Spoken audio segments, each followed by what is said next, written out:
There is more in PK Museum besides the objects on display. In this archive, there is still a lot to explore. Not only documents of telegraph stations of England are stored here, but also documents of stations across the globe, such as Singapore's. Singapore was part of the Malay Empire and later became a British colony. Bowers and Hilliard's albums show how Singapore looked like in the 1920s and 1930s. The albums present people attending social events and landscapes of other Asian destinations, such as the Java Island. Singapore has long been a mixed community. Located at the tip of the Malay Peninsula, Malay was the dominant ethnic group until the 19th century. In 1867, Singapore was directly controlled by Britain as part of the Straits settlements. The British brought Indian and Chinese labor to Singapore, and they later settled here. That's why people of different ethnic backgrounds worked at the telegraph station. The cartoon of the Zodiac, a staff magazine of the British telecommunications company Cable and Wireless, showed that the ethnic background of staff of the Singapore station was diverse. You may notice that the native population drawn here were all associated with lower positions. We do not know that the cartoon depicted the situation accurately, but we should bear in mind that the Zodiac was written by the Western population, which could only represent their point of views. Another piece of a cartoon drawn in 1912 reflects the discrimination towards the local population.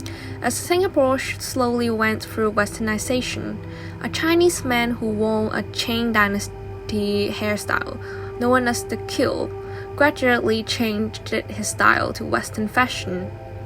From how the cartoonist titled the cartoon, we know that in Singapore Station, the natives were generally looked down by the Western staff.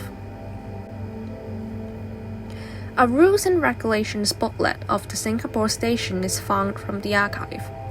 It documented the duties and responsibilities of the staff.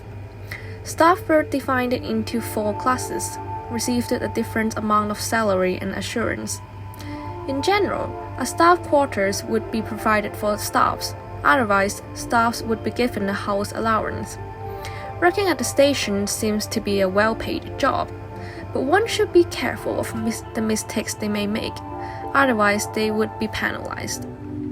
For every error in messages, 1 day's pay of the staff would be penalized. As you may not notice, working at the station was not a piece of cake. Telegraph workers had to be highly concentrated on their work and typed it quickly, so as to deliver message accurately. Hence, sometimes mistakes may be made. Luckily, the rules book stated that such fines would not exceed in any 1 month 1/8 of the officer's pay, protected the workers from harsh penalties. Some of the most interesting items in the archive are diaries and documents written in first person. One of them is the Revere Report, which gave us a description of the Singapore invasion by the Japanese troops and his life as a prisoner.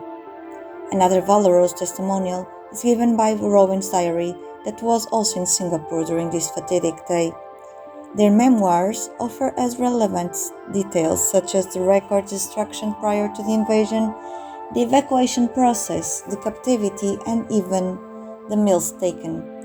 The archive also keeps the interviews of the children of the telegraph company workers who were overseas when the war started, which is a great complement to these memoirs. The existing documents in the archive allow us to have a glimpse of how the Singapore station was organized, who were these workers, which language did they use, which rules they must obey, what happened to them in moments of crisis, how were they perceived. These are the questions we want to answer. Singapore was and still is a central place in Eastern Asia, and the telegraph station also contributed to make it the outstanding cultural melting pot that it is today.